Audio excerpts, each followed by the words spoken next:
So have you been kind of following? Like, I feel like this draft for Green Bay, especially, is like every year. So like this is like I said, it's my favorite thing. I do mock drafts. I love mock drafts. Yeah. It's I just love the draft.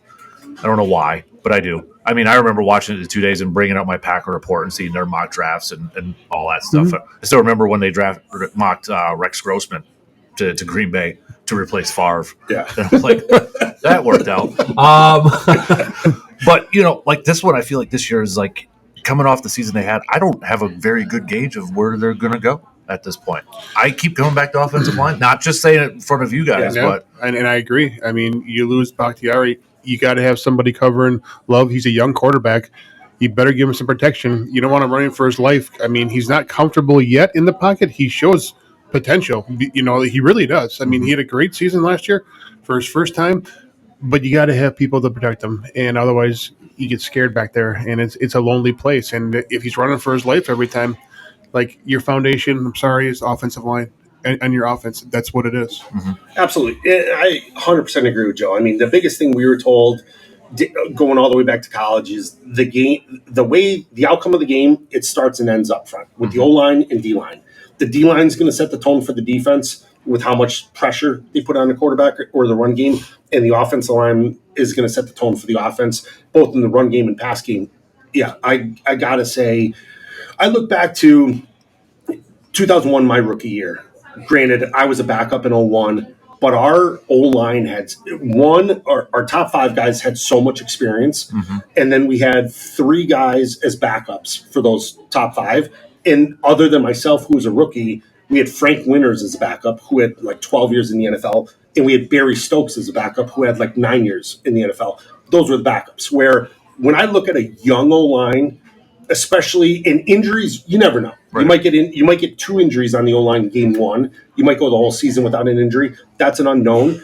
But having those backups to be able to step in where nothing changes is greatly important. Right. Especially if you want to make a run deep in the playoffs, if not to the Super Bowl. You got to have backups. And you need that at all positions. But I go back to it starts and ends up front on both sides of the ball. There's a guy out of Duke, Graham Burton, who I really like. He's a guy that plays multiple spots on it. I think last time we talked to you, was the multiple positions on an offensive line, the versatility on there. Then the other part of me is how much does a team like Green Bay kind of go back on their pedigree of we've been able to find linemen later in a draft? Do they, address somewhere else in the first round because they've got this mindset, hey, look at the linemen we found on day 2 or day 3. Bakhtiari was a 4th rounder, Josh Sitton, all those other guys over there too. Bill Ferrario, exactly. Just say Who was that last one? Josh Sitton. Yeah. Okay. Oh, okay. I thought you said something after him. I didn't hear that name. But I don't know if that's a thing. Do they kind of use that as we know we can find somebody out there, so they buy?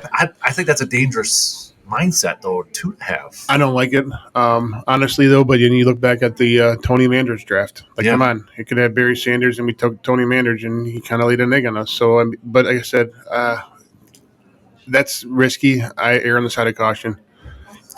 Pay the guy some money and bring somebody in there that is going to be at least a pillar in your projection. Again, can't count injuries, can't count a lot of outside variables. But you've seen him play. You know how he's wired. By now, you've done enough homework on the guy. You know his character. You know his work ethic. You know all the stuff because the background that the NFL does on their players is so extensive when it comes to everything. I know that me and Bill talked about that he was standing in there in his underwear, and they're measuring his fingertip length, his arm length, and everything is so well documented when it comes to that. You kind of have an idea as to what it is. Right. I love how everything I've told Joe, he remembers that I was standing there in my underwear. I love that part of it. Here's what I'll say. I think everybody's a Monday morning quarterback. I do think one of the most difficult jobs in the NFL is to be a GM, especially in this situation. I side with Joe when you have something that's guaranteed. When you have an offensive lineman that you've seen him play 3, if not 4 years, you know what he does, you know he's going to fit well in the program. It's tough to say, we're going to pass on him right now. We're going to take the best athlete available. Right. That always bothered me. It's what is the biggest spot you need to fill? Fill that with the first-round draft pick. If you want to do the best athlete in the 2nd, 3rd round, I'm okay with that. But with that first-round pick, I don't know.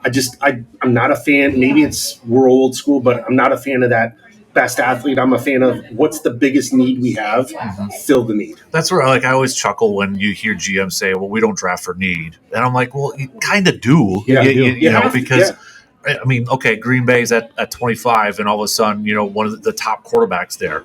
Right. So if you don't draft for need, are you drafting that quarterback? Yeah. It's stuff like that. It's like, I get kind of what you're saying, but at the same time, we're not stupid. We realize you're drafting mostly for need at that point. And that's like, if there's an offensive lineman there, and that's like, you got to trust your board, I think, at that point. You hear these GMs talk about trusting the board, trusting the process there. And I think the big question when it comes to Green Bay is like, they had Walker play last year, the Northwestern kid. You guys have anything against Northwestern? No. Okay. They were always nice to me. They were nice people. They got him at left tackle, and he played well. But then the question is, are they ready to hand over left tackle, which is pretty important, right? Pretty important. Are they ready to give him full-time duty? And if they're not, that changes everything. Or if they are, that changes a lot too at that point. That's where it's like, I look at this, then they're like, okay, do they need another safety? Everybody says Cooper DeJean from Iowa, and it's like, I don't really have a good gauge where they're going to go this year. And that adds some intrigue, excitement to it too. Oh, absolutely, when you don't know. You don't know what's coming. I think another thing too, and I think it's a different regime now than in the early to mid 2000s. But I remember going back to Green Bay as a guest with a couple other former Packers, and we spoke. I forget what type of group was there, but the Packer finance person spoke back then, and he bragged that they were still $8 million under the salary cap, and the whole audience started applauding. And one of the players, I'm trying to think who, I don't know if it was Antonio Freeman. It was somebody that I played with that was very outspoken. That's why Freeman comes to mind. I love him, but he's an outspoken guy. Yeah. Went up and grabbed the mic and goes, "Stop clapping. That's nothing to be proud of. We should spend every penny and win a Super Bowl." And that's my attitude too. And I know that's more free agency than the draft, but that's along the lines of what's the mentality of the GM. Right. Where I look back at, like, when we were kids, those Dallas Cowboy years when they were winning Super Bowls, they were maxing out the cap, if not going over the cap, every single year, but they have a trophy to prove it. It's like, and that's what this former player was trying to tell the audience is there's no award or plaque for being 8 million under. I'd rather have, I don't give a crap about that $8 million under. I want a Super Bowl trophy. Spend every single penny you can to get that trophy. And that's the same with the draft picks. It's like, you got to, when you're drafting, and I think that's what every fan hopes is, you're drafting trying to win a Super Bowl that year. So that's why I think I don't like that best athlete. Right. It's fill the needs, fill the spots, shore up the holes, and let's put a Super Bowl team together. Especially if you're a team that's got Super Bowl aspirations now, right? Yeah. I mean, that clock moved up after last year. Absolutely. The way it ended. One play away, a couple plays away maybe from going to the NFC Championship game. Right. And going up against a team that you just kicked their butt on Thanksgiving, so you're probably feeling pretty good about your chances to go there. As offensive lineman, Matt LaFleur says a lot when it comes, and I guarantee he's probably going to say it like 15 times when training camp opens. The 5 best play. He said that the last couple of years when it comes to offensive linemen. When you hear that, I mean, I think there's some grace to it. I know what he's getting at, but I mean, there's got to be some flexibility with that too. Like, I mean, okay, you might have 2 really good left tackles, but maybe one of them can't play guard. So really, it's not the 5 best play, right? I mean, when you hear a coach say the 5 best play, right? There's still a little bit of interpretation in there, right? And then let me ask you this. Are you including in that? Maybe one's a better athlete, but the other one knows the playbook. He's been around here longer. So now his overall knowledge of the game, whether it's reading defenses and calling out stuff, like, it's not just – there's so many little things that go into how do you label the 5 best. I mean, honestly. Yeah. So, and I 100%, once again, I think it's because we're best friends that I always agree with Joe, because our minds are like identical here. You're kind of like Troy Aikman on the broadcast with Joe Bucket. Agree. But I do, and it makes sense. I mean, Joe and I know what it's like. As an O-line's one of those positions that 5 guys have to play the same. It's almost like a dance. You have to know what the guys next to you are doing, where their feet are, what they're looking at, where most other positions, whether it's offense or defense, you're sort of on an island for the most part. Where old lineman, it has to work. And to Joe's point, if somebody knows the playbook, but you just drafted an old lineman with the 15th or 20th pick of the first round, that old lineman that has the experience is probably the guy that is at least going to start out until the guy behind him beats him out. Right. So so I think knowledge and experience play a huge factor in who those top 5 are. Right. Yeah, and it's like, you hear some coaches say that they don't care about your draft stock or anything like that, but I mean, you went through it. A first rounder is probably going to come in with a little bit more leeway, would you say, or at least a little bit more like, okay, you're going to get the shot compared to maybe a 6th rounder or 7th rounder. Like, I feel like if you're that late draft pick, the coaches can say, doesn't matter. It kind of does. Yeah. Because opportunities, right? Absolutely. I mean, those guys drafted higher are going to You got to get more opportunities. And I think that's where LaFleur is coming from. I think that statement, at least from our point of view as players, is every day we're judging. You know what I mean? Like, you got to produce every single day. Where if that first rounder comes out, say it's a first round left tackle, and we don't have a left tackle spot. If he comes out every day and he's dogging it in 1-on-1 pass rush, he's getting beat in 9-on-7, he's not going to be given that job. That's to me, that's what the best 5 are going to play. Right. You have to prove. Camp's 6 weeks long. It's 2 weeks, and then 4 weeks of preseason. Maybe they reduced it by a week with preseason, but camp is long, and you got to produce every single practice every day. And I think that's what, at least my interpretation of what LaFleur is saying, you got to produce. And whoever produces the most, we're going to have those guys playing on the O-line. What do you make of like now compared to like when you guys were younger and in college to where it's at now? You got people doing like me mock drafts that just live for this stuff. And, you go online and people's got like 7 versions of their mock draft, and they'll probably end up with 22 different ones the day before because they're going to try to get 5 guys right in their mock draft. I mean, it's like, what, 20-some years now, how it's changed in the perception of this thing? Yeah. Like, it's a huge event. I think everything about it, even between the draft, fantasy football, which came out after we were done, at least done in college, I just think it's all blown up, and it's what the business of the NFL represents. I mean, this all helps the NFL as a brand. Yep. The mock drafts, the fantasy football, all of that. But yeah, it's 12 months sport now, yes. right? Yeah, absolutely. Yeah. The coverage, the playing overseas, playing in other countries, trying to gain more fans. It's all about the business. And it's not bad, but yeah, it's a business. Would you guys have liked to have played overseas? No. No? I would like to experience it. I wouldn't want the plane flight. I wouldn't want once again, we don't like change. Most people don't like change. Offensive lineman, when you play on the road, you're in a different locker. The field's a little bit different. No, I'd say no. No, probably not. I don't like airplanes either. I don't fit in them very well.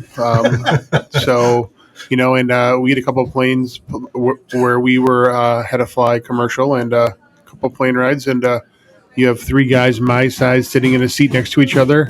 I don't care if you showered before you got on the plane. By the time you walk out of there, it's hot box, and it's. We had a couple close calls too. On planes. Yeah. Yes, we did. But yeah, so probably not. Although it would be kind of fun to go play over in Poland. And there's some good food there. So. Yeah, I know they were talking Green Bay might open up in, I think, is it Brazil against the Eagles? That just sounds hot. Yeah. It just sounds miserably hot. Yes. And again, Mark Murphy's kind of doing these subtle things. He's like, we embrace that. He's like, but, travel-wise, we don't have the right airport to go there. So he's already setting it up. He's like, well, then we'd have to go to Milwaukee. And he's like, that's a competitive distance. I'm like, you could just say we don't want to play there. Right. We don't want to Well, go I think, that though, game. too, am I right or wrong, I think the challenge with Green Bay is if they're the team that's given up a home game. Yeah. I think that's what's big, where the fans don't want that. Right. They don't want to lose a home game Right. just to allow the team to play overseas. Well, even like road, or like if they're on the road, because you go to some of these stadiums and it's like, well, they don't want to give up their home game against the Packers because the fans travel. Exactly. Yeah. So they're in that spot too, where when they added that 9th game every other year, that's when they played in England the first year. Yeah. So season ticket holders still got their 8. They didn't lose it. Exactly. That sort of thing. So. Cabin Coffee Altoona, located at 2922 Meadowlark Lane in Altoona, Wisconsin. Hey, folks, we serve breakfast and lunch all day long. It doesn't matter what time you come in. We can do breakfast, lunch, we use salads. Your sandwiches are made to order, not just open a cellophane container and put in the microwave. So stop on by Cabin Coffee for the freshest food and coffee you can get. Who do you got on your notes over there? You got some dudes. Yeah, so we were looking. You got your scouting cap on there? Yeah, we got it. Joe and I were talking a little bit, and I said, listen, we got to do an O-lineman, and most of these papers have O-lineman. I don't know them that well, but I'm happy. Tyler Guyton, offensive lineman from Oklahoma. Graham Barton, offensive lineman from Duke. Yep. There's quite a few O-linemen, which I was happy about. But the reason I slid this paper up was I said to Joe, I go, listen, I'm not saying I want to draft a defensive guy, nor do I know anything about this guy, but Kool-Aid McKinstry. Yeah. I sort of want to hear him draft him not in the first round, but I want him to be a Packer, just to have a Well, I mean, they at the combine, they made him taste test a bunch of Kool-Aid. That's that's the kind of content they were doing on the NFL Network. Who's the guy that we had? Clinton Dix. Clinton Dix. I go, it's just like one of those. You see the name, it's like hard to not like the guy. Pac-Man Jones? I don't know him at all. Exactly. Well, Pac-Man, we know a little bit about. Like he's had a little off the field issues, but yeah, just the name. So yeah, that's why I slid it up. And that's he's a corner, and I'm curious to see. They got a new defensive coordinator who has a defensive backs background. Do they kind of focus on how involved is a new coach coming in? Like Goody, their GM, is going to incorporate him on, like, okay, what do you need? What are you looking for? What kind of player do you want? Because this is what I don't understand quite this. Why coaches still to this day, especially in the NFL level, try to put square pegs into a round hole when it comes to a player. I don't understand that. Like what I get it. I don't know if it's an ego thing. Like, okay, my system I know works. You're going to do it this way. But if you can get the most out of a player when they do something different, why wouldn't you do that? Yeah. I think control and ego are a big thing, obviously. I mean, I think anybody has some sort of an ego in some way, shape, or form. And then at that level, with that much power and in the position that you're in, then I think it's more of an ego trip. And then obviously you're concerned about you're the new guy who just got here serving since yesterday. And I don't think you know what's going on. And maybe I have a bigger picture that you're not aware of. So that's probably why. Right. And I think too, like similar to a defense, in my opinion, I believe you could stop the run a lot easier in the NFL running a 4-3 as opposed to a 3-4, but everybody converted a 3-4. Yep. And I think it's just, we don't want to be the team that doesn't do what everybody else is doing. Now, maybe you might get beat on pass plays more. That's where I'm not a defensive coordinator, but I truly believe, why not have four guys? When you're getting beat by the run, why not run a 3-4? And that's what I'm excited about to see that change this year too. I mean, as an offensive lineman, you probably love it, but as a few years ago when they played the 49ers in the NFC Championship game, and 49ers literally passed like 11 times. Yeah. And kicked there. What? Yeah. I'm like, as an offensive lineman, you got to be like loving that game. Oh, absolutely. Let's do this every single play. I love it when I don't care who's playing. I love it when you get to watch offensive linemen just go about their day and just morally dispose of people and watch you break the defensive lineman's will, and they can't stop it. And you had the game against where Coach Hughes was halfway out on the field. Yeah, yelling. But that was our bread and butter. That's the way we got taught how to play football. Is they broke us down to build us into something that's basically a 5-man machine that's going to break the defense down. And so what Joe brought up, we're playing Ohio State, I think in '98 at the Shoe, and Casey Rubach, who is now the recruiting coordinator at Wisconsin, it's like the third quarter of the game. We were down, I think, 17-0 or 19-0 in the first half. We ended up winning 42-19 or whatever. Casey suggests to Coach Huber on the sidelines, hey, I think the backside zone's open. And we're just like, why are you suggesting plays right now? And our offensive line coach, Jim Huber, walks out. The play, we're on ABC playing Ohio State in the Shoe. Huber walks out to the hash mark. So the ball is down on our right side, basically. The O-line bench is on the left side of the field. He walks out to the hash mark and starts yelling the name of the defensive line coach. The guy looks over and he's like, we're going to run the power until you stop us. Walks back, looks at the five of us, and he's like, we're running the power. It was probably not as clean as Bill said it. Exactly. He might have had a couple other choice words in there, but we're trying to be clean here. But yeah, it was literally Joe and I have had a lot of headaches after games. That was a game. That was probably one of the worst headaches because it was just power right, power left, power right, power left, power and that's why Casey. I think Casey was being honest, also a little bit of humor. Hey, maybe we change it up a little, because he's just back blocking. We're us as guards, we're pulling nonstop, and the linebackers are the power's coming here. We're oh great, they even know they know based off of our formation where it's going. Hey, it's going to be on 2. Yeah, okay, exactly. I'm pulling to the left. But that's where at the end of the game you watch a tape like that and you're now granted the first half we played like dog crap, but that second half watching us just move that line time after time when they knew what was coming. I mean, it's just wearing them down throughout the whole thing. Exactly. Yeah, absolutely. Right? Exactly. Going back to Braelon Allen too, kind of full circle here because I know you mentioned it a little bit earlier. I think he's one of the most intriguing players in this draft because he just turned 20. He plays running back. It's crazy. He's got 3 years of service under his belt already. He's you can all see the pictures of him at 17. He was already built. Yep. Like a Greek god. And with how the NFL views running backs and, just kind of that to me he's so intriguing because he just turned 20, but he's got that 3 years. We know he's from Wisconsin where they like to run the ball. So I'm really curious to see where teams have him ranked because you're not going to get a running back that comes in the league who just turned 20 and, you already played 3 years of college ball. Yeah. And I think the age is going to help him a ton because I think from Joe and I's time to today, the running backs have lowered in value. Where he probably would have been a top 3 or top 5 pick 25 years ago. Yep. But I think running backs they're devalued more because they know they're beat up coming in. They're going to get beat up. But I think that age is going to help them. Yeah. Just looking at it he's 2 years younger, if not 3 years younger than most of the other running backs that they're looking at. So, exactly. Let alone he's built like a freaking Greek god. And the other part in this too is do you almost use a first round pick because the other part in this is those first round picks get that extra year of control. Correct. So in first round you get a 5th year option where it's okay, I got a 20-year-old running back. I can ground and pound that guy for 5 years, and when he's a free agent, he's still only 25. Yeah, you still value him. Yeah, exactly. So it's that. I'm excited to see where he goes and how high he goes because he's something different from that position than we've seen the last few years. Yeah, no, 100% agree. So I agree. You got it. I see. There's that. I saw a Minnesota guy in there. Don't tell. No. Exactly. We're not talking about him. No. He is a safety man. He brought it up, and I'm Just remember the name Tyler Nubin. Nubin.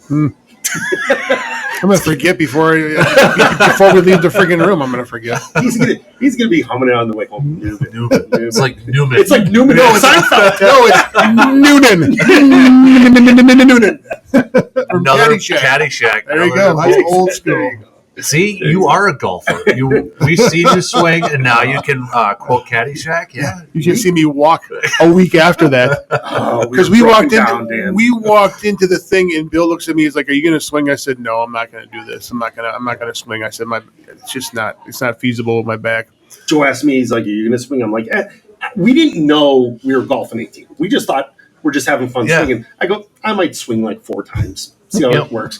We walked out of there. 2 hours later, we're we probably swung 100 times with all those bad balls. All of that, and I paid for it for about a week afterwards. Yes. It was miserable, and I just had to suffer through it because there's nothing you can do about it. God. I just on those days when you overdo it, and of course, that competitiveness is still in me. Mm-hmm. So when I shank one, I'm just like, I just get, and I don't golf. That's the thing. It's not my sport. I don't even enjoy it, but I need to do good at things, or I lose it. I don't know if I want to go fishing with you. Well, look how they say with boxers. What do they say? The punch or the power is the last thing to go with boxing. I think with us, it's that attitude that you're not going to tell us no. Yeah. When I talk with high school kids, I remember I was inside indoor. We were doing Everest with Chris Oswald. We were talking to a bunch of kids, and we're in this indoor facility. And I go, you got to understand, so at this time, my hip was really bad. I couldn't even get in a stance, in a left-handed stance, to show the kids how to get in the stance. But I looked them all in the eye, and I'm like, but listen, if you tell me I can't climb to the roof of this building, I'm going to die trying. Yep. That's our attitude. Is don't tell us no, because then we're going to do it. And I think that's the last thing to go. Now, granted, it's not always wise. No, I think we I'm not sometimes saying have to educate ourselves and be like, smart at all. this is stupid. And while I was doing it, I knew I was going to pay for it. Yeah. I knew it, but at the end of the day, I'm like, well, you were just hitting good balls, though, too. Yeah. I mean, not really. Dude, you were hitting them straight. Exactly. Until the freaking semi-pro guy showed up. I think you were the best golfer there. That guy was impressive. I don't The know. last The guy last guy who showed up late, you may have left, but he came in and he swung. Once he swung one, Joe and I are like, yeah, you can take ours. Yeah, absolutely. He's like, well, what are we doing? Are we almost done? We're like, no. If you want more, go ahead. Yeah, absolutely. You need more practice. Yeah. Just every swing he was swinging, it was like smooth as could be. Just calm, smooth.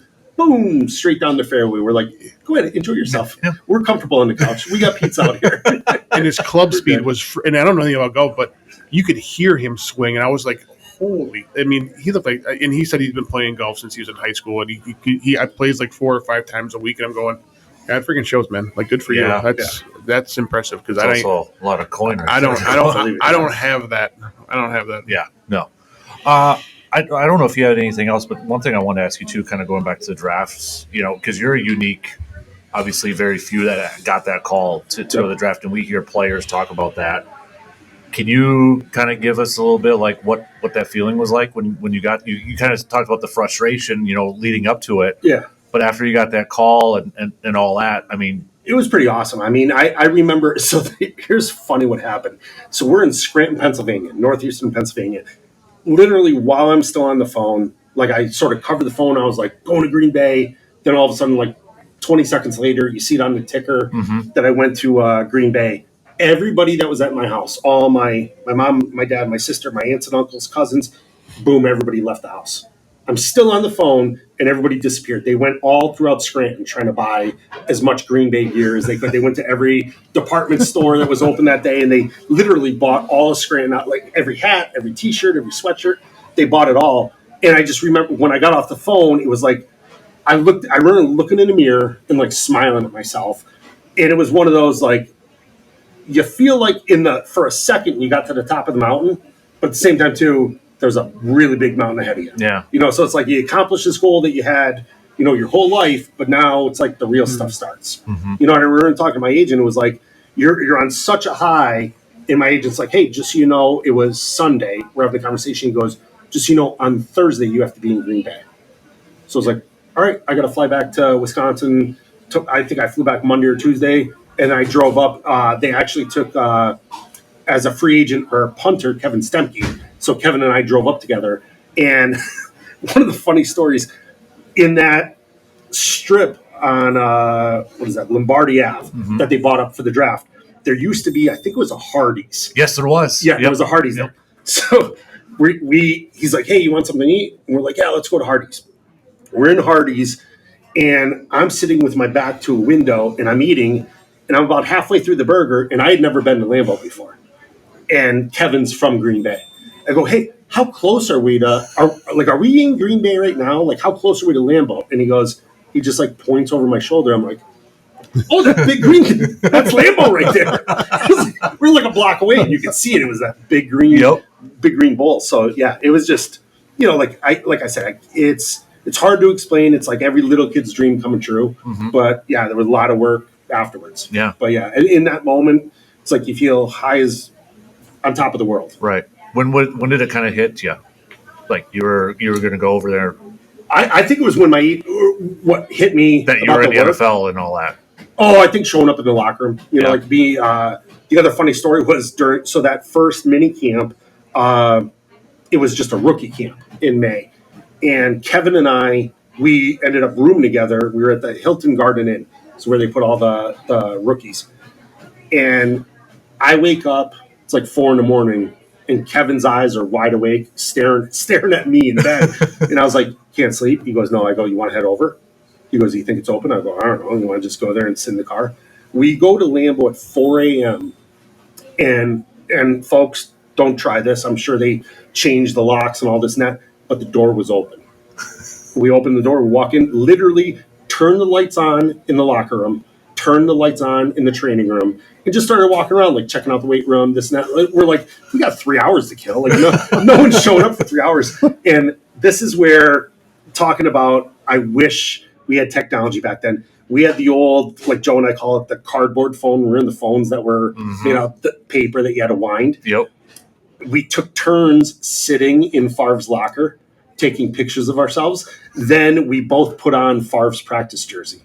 So like even to this day, Kevin's like, I wonder if Favre was like, oh, this jersey's a little bit bigger today. that Ferrario stretched it out while taking pictures. Why does it smell like olive oil and garlic? Clams and clam Yeah, sauce. Exactly. Yeah, exactly. Is that a marinara sauce? I didn't even use spaghetti. Why is there a clam in the bottom of my locker? But yeah, so we were in there for a couple hours, and yeah, it was just, absolute blast. Yeah, absolute blast. that's gotta be so to be a cool. part of it. Like I said, every little kid's dream came true that day. But then, like I said, then the real work started because we had, in college, we talk about on your show where it took us 2 years, 3 years, 4 years to perfect the offense. All of a sudden, now you're handed a 4-inch playbook that's totally different. It's like, we're going to start practice tomorrow. We're installing these plays. The next day, once you get that installed on day one, now we're installing new plays on day 2. You go through your mini camp. Now the next mini camp, that's when all the vets show up. And it's like, all right, we're rolling. And they know what to do. And you're like sort of following, trying to fit in. Did you have any vets give you a hard time?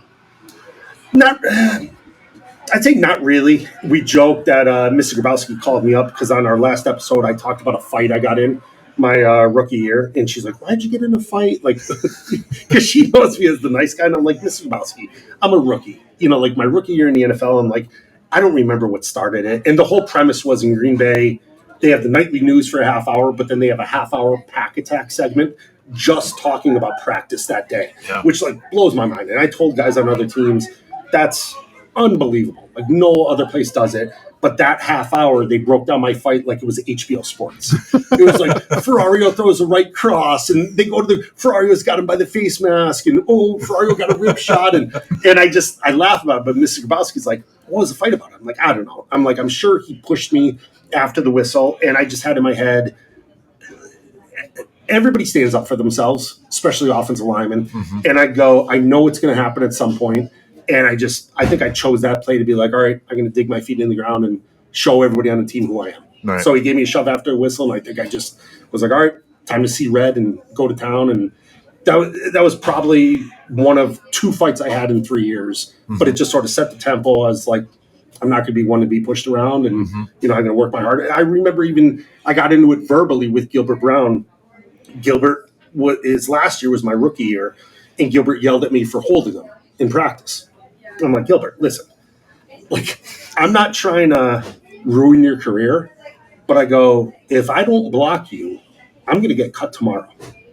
If I block you well, they're not going to cut you. They might tell you got to work harder, you got to do this, you got to get his hands off. I'm like, to me, holding is when you see jersey pull. I'm like, Gilbert, my hands are inside. I'm moving my feet. Like, I'm doing it exactly the way it's going to happen in the game.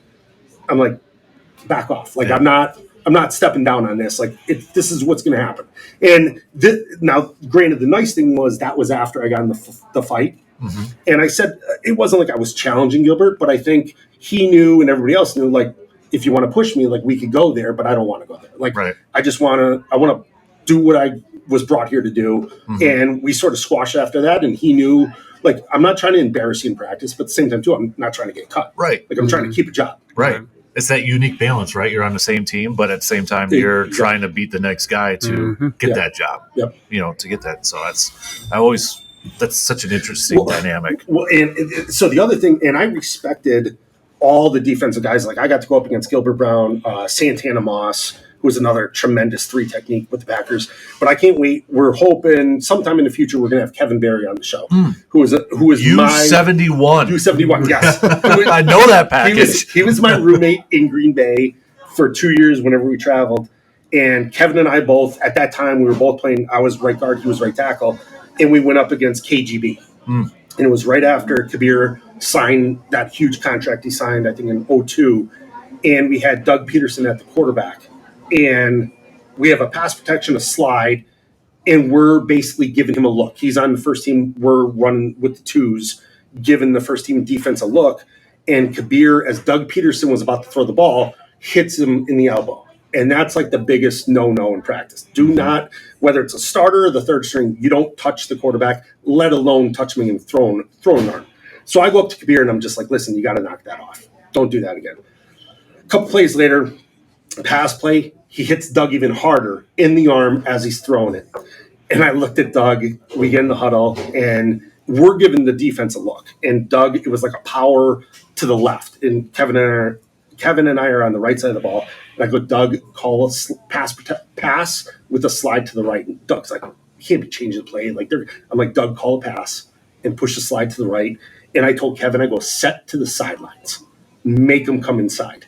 And Kevin did. He set to the sidelines, and I put my helmet and my fist in his chin, took him down to the ground, and just started beating the shit out of him.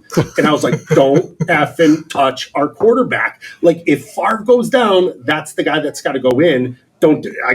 So they just gave him, I think, $30 million.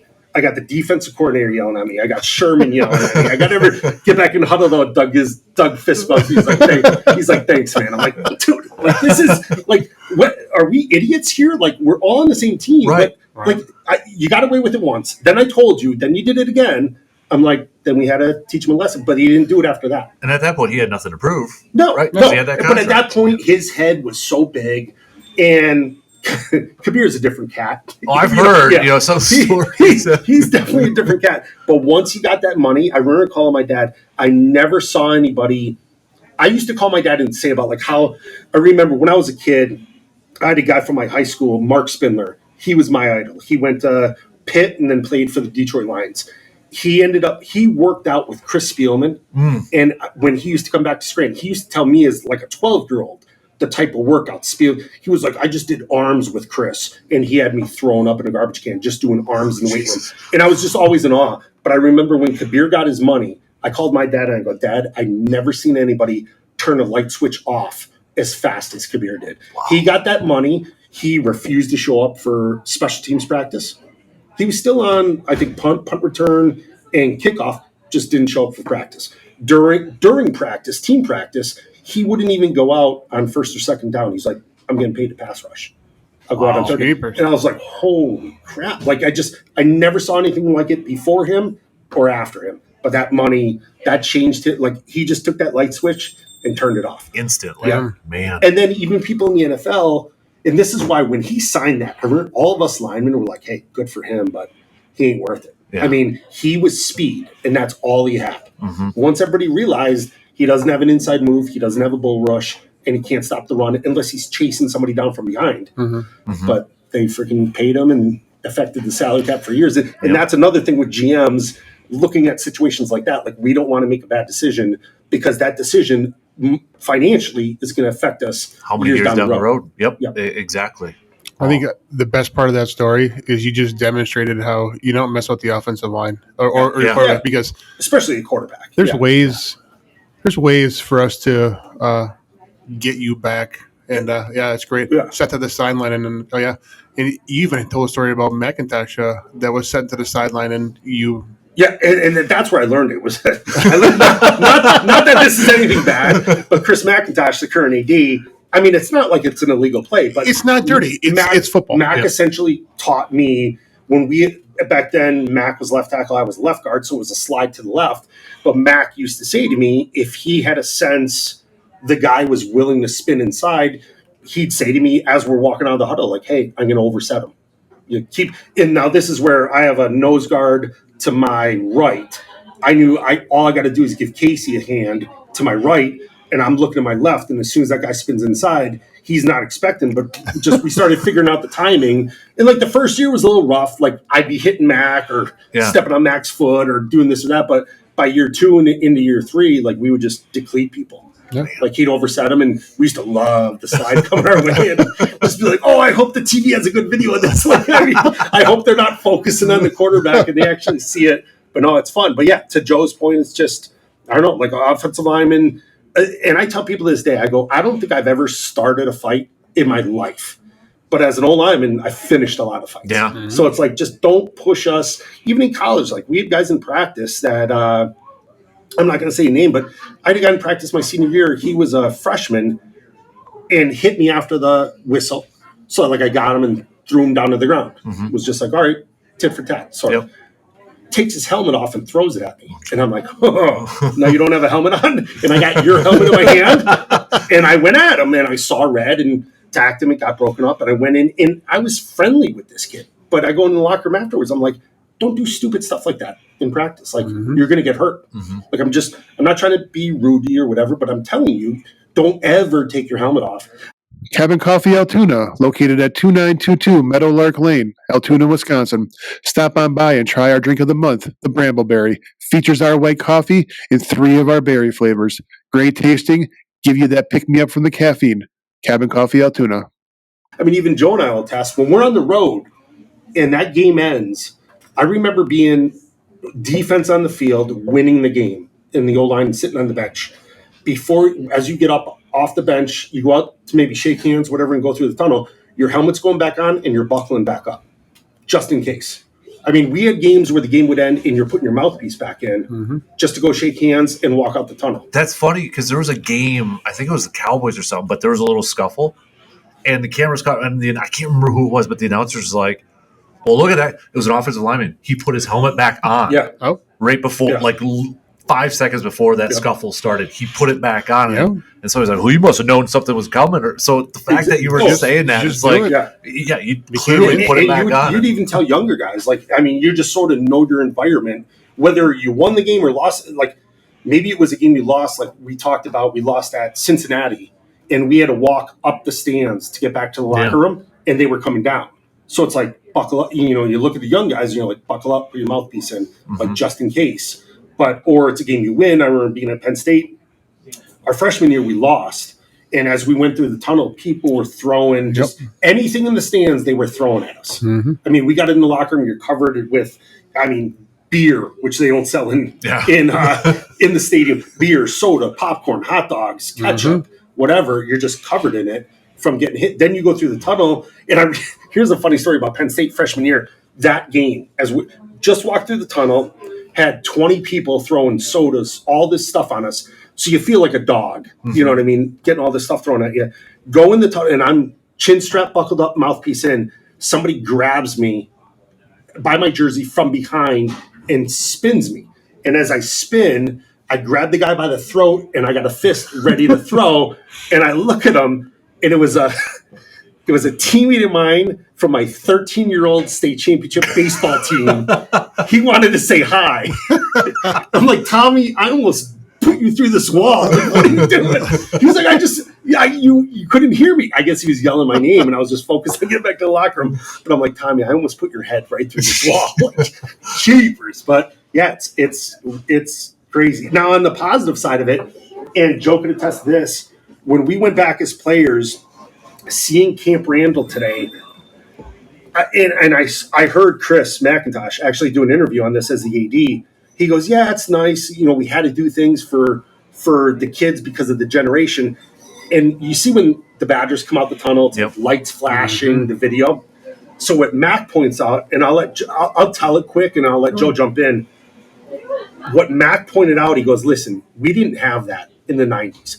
He goes, but what we did have, when you walked out, so our locker room was below the McLean Center. We walk up the ramp, I think, and then right when you got to the top of the ramp, you had to cross a blacktop driveway, which was in between Camp Randall and the McLean Center. Once you cross that driveway, you're inside the stadium. Fans would be waiting for us at the top of the ramp. And I remember when we played Penn State in Camp Randall in 98 to make it to the first Rose Bowl. There were so many fans in between the stadium and the McLean, and then in the concourse, we had to walk single file. Holy moly. And we're at home, and I remember Mac was up front because he's the captain.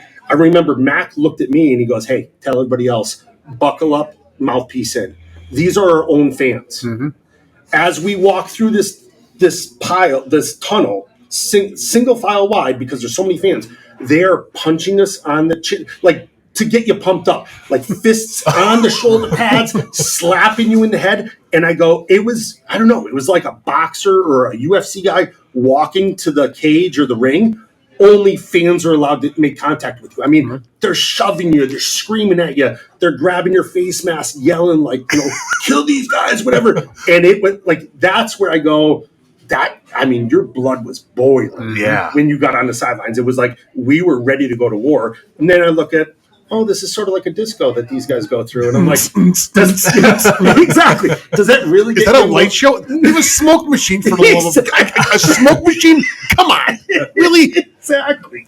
I prefer the old school way where you walked up the tunnel as a team and you're going to war. Yep. And I use that term lightly, but it's a physical war. Yeah. And what pissed me off too, walking through there, I already have a headache for 6 months. Quit beating on my head. Exactly. I'm going to go do that. Like, quit hit me in the head for the love of God. I don't have any brain cells left. Like, I just wish.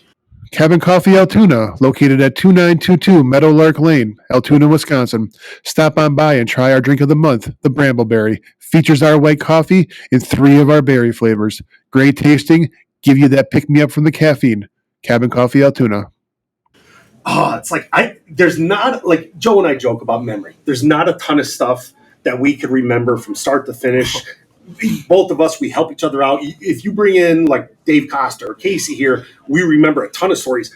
But I could picture in my head that walk, that Penn State game. Mm-hmm. I wish there was a GoPro for because just saying it sounds intense, but until you're there and it's like you just did warm-ups. You're back in the locker room. Coach gives a speech. You're ready to go. When you walk up and you're walking probably 4 wide, and you're like, holy shit, there's so many fans. Like, we got to go single file because the fans aren't backing up. Right. They're like, we're here to motivate you. They left their seats to come down to the concourse because they know the path we take to the field.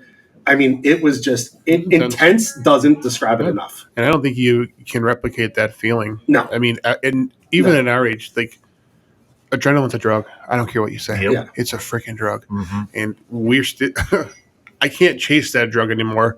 Hey, we had a good day at sales today. Like, and I made a wicked frappe. Like, you should have seen the caramel and chocolate drizzle I put on there. It was like, and a light show in smoke doesn't replicate. No, it does not. It does not. I don't care what generation you are. I don't care what you think. No, I mean, that's just. I still miss. I like to this day. Like, I miss being on a team. Yeah.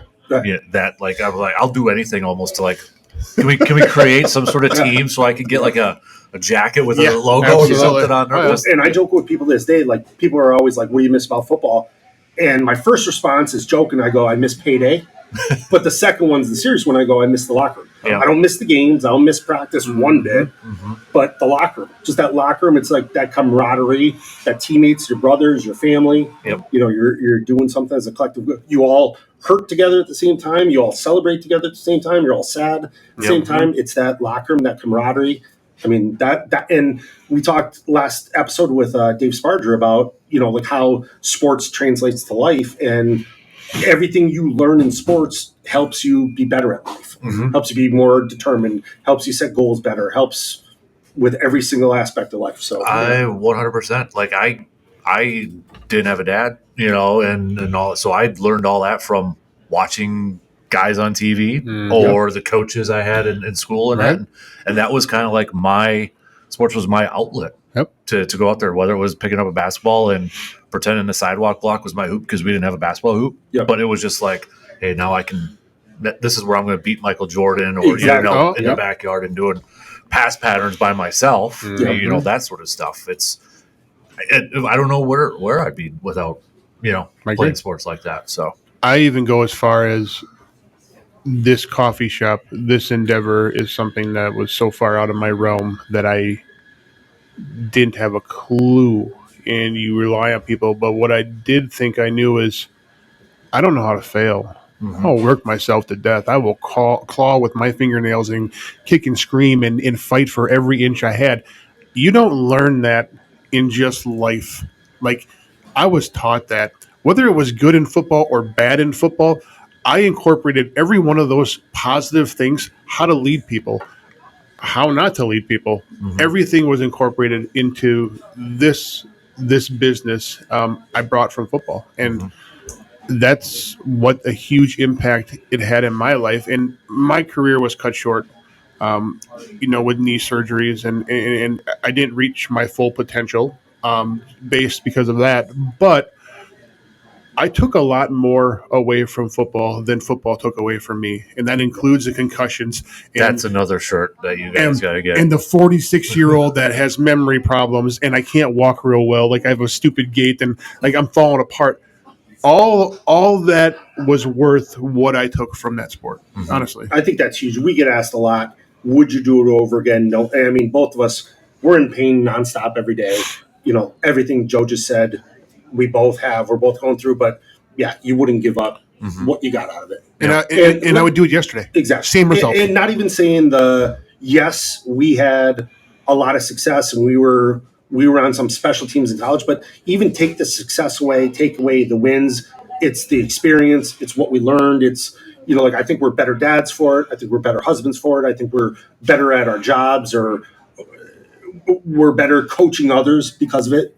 The positives outweigh the negatives. Absolutely. It's like, we don't want people, like, even they ask about our kids, like, would you allow, I got asked a million times, would you allow your son to play football? And he does. He's in his, I think, third year, going to be going into his fourth year with pads. And I go, yes, absolutely. Like, I don't want him to miss out on those opportunities. Now, the difference is we understand concussions today. We understand, the right way and the wrong way to make a tackle and stuff. So I want him to know what we didn't know back then. But at the same time, too, go out there and do it. Go out there and learn that struggle. Learn how to deal with adversity. Learn how to set a goal and attain a goal. Learn the amount of work you have to put in to get something you want. Yep. Things aren't handed to you in life.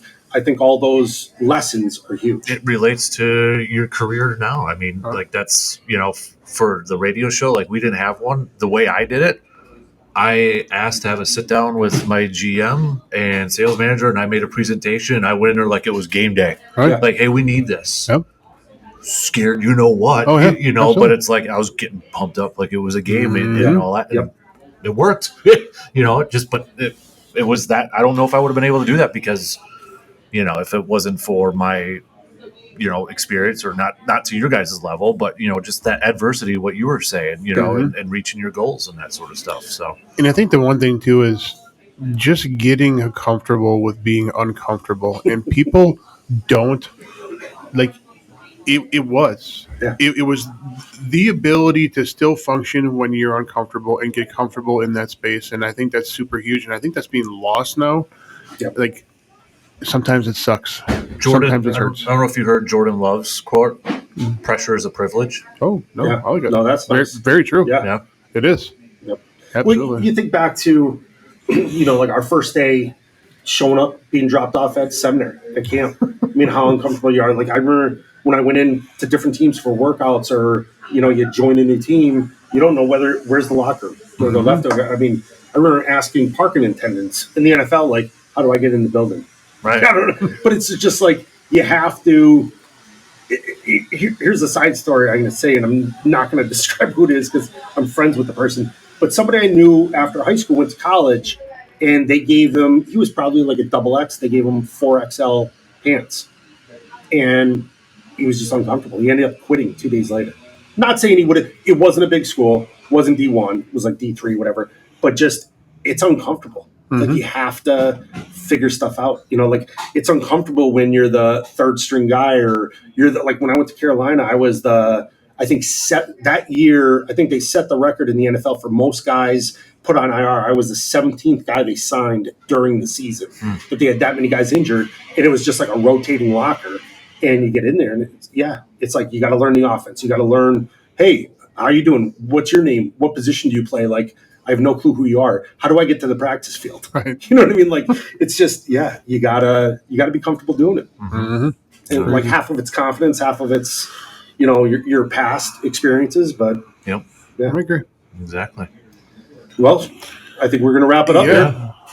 It was great having you, Dan. Absolutely. Yeah, No, it was kind of cool. It was fun. Usually we're over at your place, but now you get to come over to our A yard. little bit more elbow room in here. Not as hot. Not as hot. Not as hot. We got the fan Turned the going. air on. You got the AC cranked on. way down. Hey, I saw today. There actually there were some people there for like HVAC and all that. So maybe, Oh, nice. maybe we're gonna get some air finally in there. But But no, this is fun. Like I love chatting with you guys, and it's actually fun to. I was telling Bill when we were out there, I don't have to set it up this time. I'm going to ask you. I pulled out. Help take that. That was part of the deal. I got an email. Our staff meeting. They're waiting for me right now. So we only got 20 chairs. We got to put back. Absolutely. But yeah, so just thanks again to Cabin Coffee Altoona and to Pizza Del Rey. Mm-hmm. Cabin Coffee is located at 2922 Meadowlark Lane in Altoona, Wisconsin. And Dan, I'll let you sign off with yours. Well, we appreciate it. It's the Man Cave Podcast, and a big thanks. It's not possible without 217 South Mills and these two guys over here too. So awesome. Well, thank you guys all very much. Stay tuned next week for another episode. Take care. Thank you for listening to Joe and I today. We hope you enjoyed your time with us. If you like what you heard, please give 217 South Mills a 5-star rating on Apple Podcasts. Go tell your friends about us. Like and follow us on Facebook, Instagram, X, TikTok, and YouTube. I'd like to thank Cabin Coffee Altoona for sponsoring us. Everything is always better at the cabin. See you next time. And remember, folks, Red has to run.